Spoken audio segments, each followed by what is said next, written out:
Buenos días, doctor. Mi grupo y yo, como tema de exposición, hemos escogido lo plasmado en la semana 1, relacionado al Código Tributario, las clases de tributos, el fenómeno de la parafiscalidad y las fuentes del derecho tributario. Bien, para ello empezaremos definiendo algunos conceptos, como ¿qué entendemos por derecho tributario? El derecho tributario es el conjunto de normas jurídicas que regula la creación, recaudación y todos los demás aspectos relacionados con los tributos. ¿Y qué es un tributo? Se entiende por tributo a la prestación de dinero que el Estado le exige en el ejercicio de su poder de imperio sobre la base de la capacidad contributiva, en virtud de una ley, y para cubrir los gastos que le demande el cumplimiento de sus fines. Mencionado ello, podemos decir que la tributación no es otra cosa que el aporte monetario que el contribuyente otorga al Estado para que pueda financiar sus actividades. ¿Y cuáles son esas actividades? Pues en salud, educación, vivienda, transporte. Todo ello fluye a partir de la recaudación tributaria. Pero estas actividades se realizan con el objetivo de satisfacer y dotar las condiciones mínimas necesarias que el Estado entrega a la población, con el objeto de tener el bien común. El Código Tributario es el conjunto de las disposiciones y normas encargadas de regular la materia tributaria en general que rigen el país. En el ordenamiento jurídico del Perú han existido hasta 4 códigos tributarios peruanos. El primero fue aprobado mediante el Decreto Supremo 263, el segundo mediante el Decreto Ley 2585-9, el tercer código mediante el Decreto Legislativo 773 y el cuarto código mediante el Decreto Legislativo 816. Este tipo de código se encarga de regir las relaciones jurídicas originadas por los tributos. En la actualidad existe el texto único ordenado del Código Tributario. Asimismo, en este instrumento normativo se hace mención al deudor tributario representado por la empresa y al acreedor tributario principalmente representado por la SUNAT. De hecho, cabe resaltar que dentro de este código se analizan varios aspectos como los principios e institutos jurídicos tributarios, los elementos esenciales y comunes de los tributos, las reglas básicas sobre los ordenamientos administrativos tributarios, la caracterización de las infracciones y el régimen de reglamentos para reprimirlas. Adicional a ello, también, este código analiza las obligaciones y los derechos que tiene el contribuyente y que también tiene la administración. Al mismo tiempo, el Código Tributario establece que el término tributo comprende tanto impuestos, contribuciones y tasas. ¿Y qué es un impuesto? Es aquel tributo cuyo pago no origina por parte del Estado una contraprestación directa en favor del contribuyente, como por ejemplo lo es el caso del impuesto a la renta.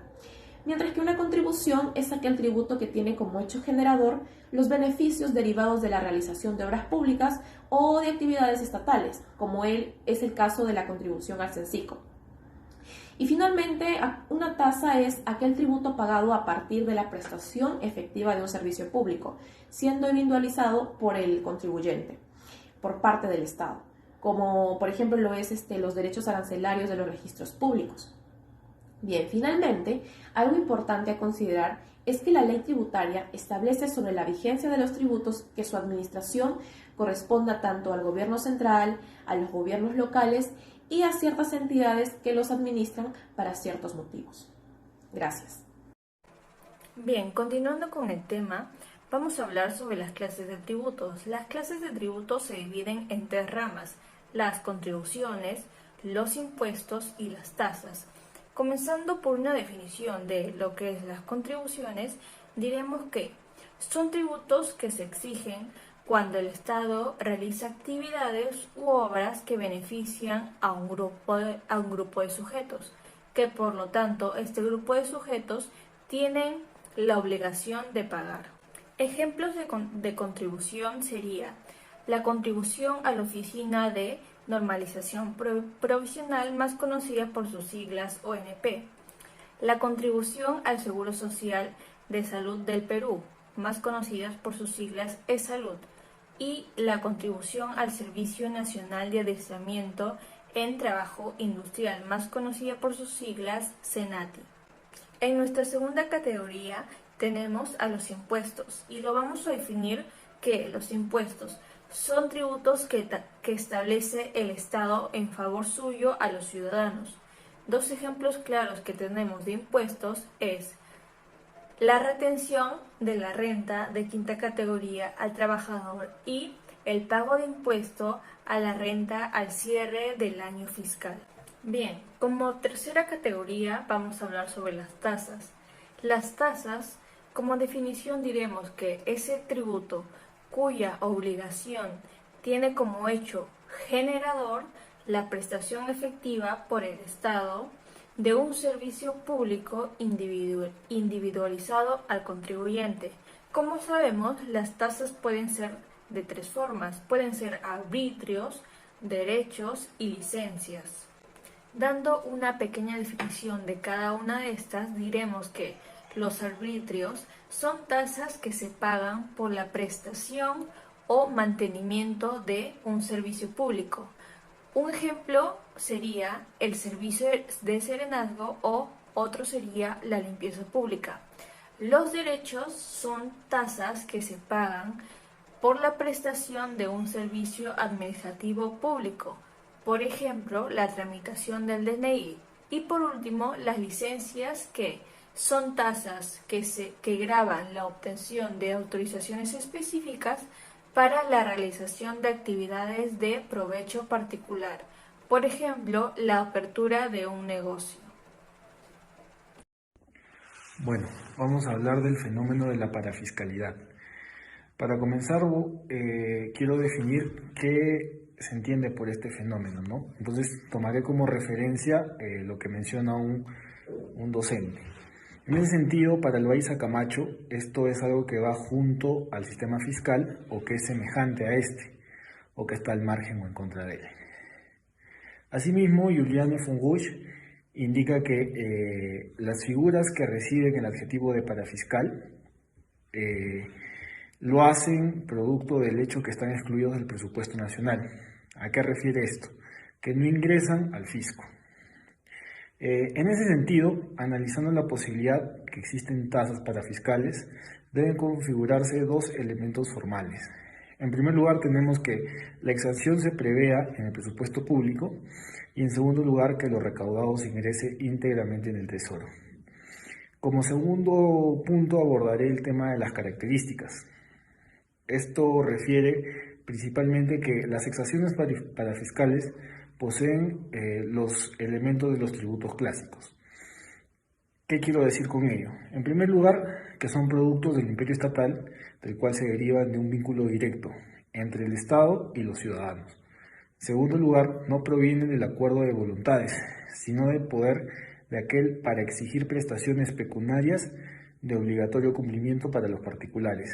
Y finalmente, estos son de carácter público, ya que si bien es cierto, se enfoca en determinados sectores económicos y sociales, y que su finalidad sigue siendo pública. Como tercer aspecto, abordaré el régimen jurídico aplicable en nuestro país. Como bien sabemos, nuestra Constitución, el Código Tributario y otros cuerpos legales no hacen referencia expresa a ellos. Por tal circunstancia, no podemos aceptar que se produzca una creación indiscriminada de esta clase de ingresos, sino por el contrario, es indispensable establecer mediante ley los parámetros necesarios para su creación.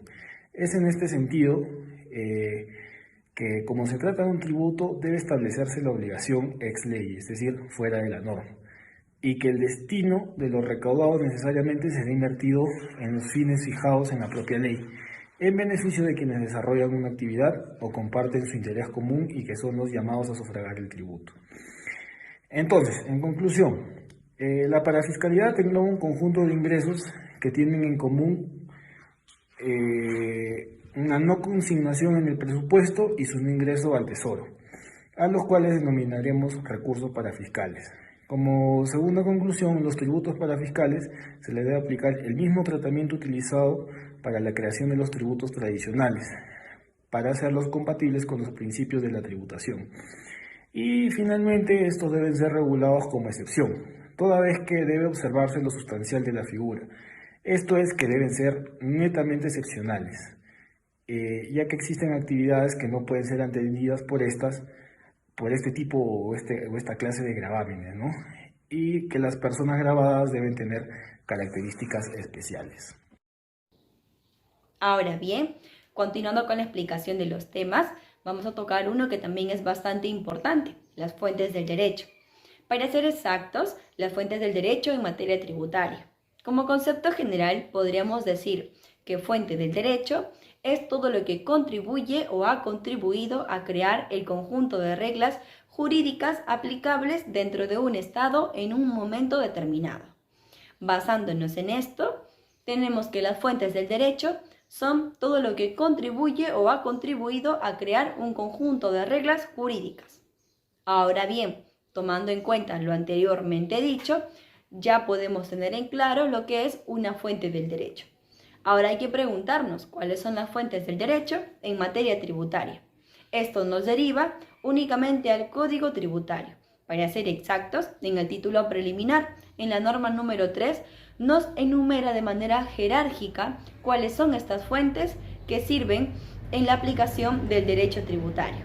Estas fuentes del derecho se encuentran reguladas y normadas en orden jerárquico. Es por ello que en primer lugar encontramos a las disposiciones constitucionales, en este caso entendida como nuestra Carta Magna, la Constitución de 1993, la Constitución del Perú.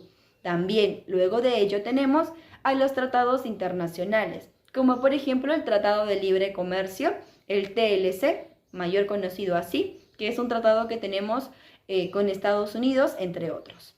También están las leyes tributarias y las normas de rango equivalente, como por ejemplo la Ley General de Impuestos a la Renta, es un gran ejemplo de esta norma.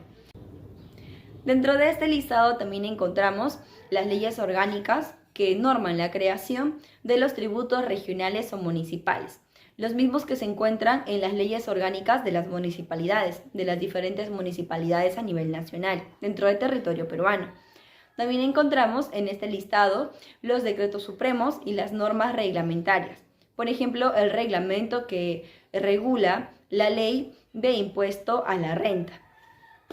También tenemos en este caso la jurisprudencia, que vendría a ser las resoluciones del Tribunal Fiscal, los cuales son pues de observancia obligatoria. También están dentro de este listado las resoluciones de carácter general emitidas por la Administración Tributaria, por ejemplo las resoluciones de superintendencia. También, y por último, tenemos a la doctrina jurídica, que son las diversas posiciones dadas por los expertos y grandes juristas en materia tributaria. Ahora bien, le agradecemos por tomarse el tiempo de poder reproducir este video, que es bastante informativo y le puede servir no solamente a los estudiantes, sino a cualquier persona que quiera algún tipo de información en materia tributaria. Nunca está de más una información adicional, porque siempre nos va a servir en alguna situación del día a día, ¿cierto? Espero que les haya gustado. Por favor, si les gustó, comentan y compartan el video, que nos va a ayudar de mucho a llegar a más personas. Gracias.